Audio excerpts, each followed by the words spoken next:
سعد الصغير يعلن التبرع بجزء من أرباح حفله لدعم غزة.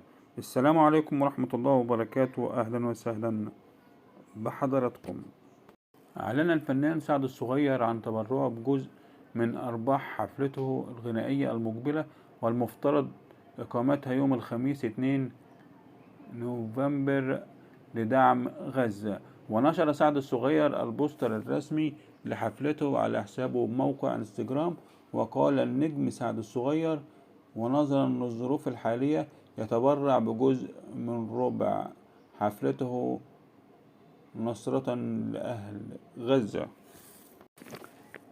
وكان عدد كبير من الفنانين العرب قد تضامنوا مع الأحداث الجارية في فلسطين، ومنهم من اختار التبرع بالدم، ومن بينهم اختار البعض الآخر وتطوع في الهلال الأحمر وغيره من المؤسسات، واختار البعض الآخر التنوعية في القضية الفلسطينية من خلال حساباتهم على منصات التواصل الاجتماعي.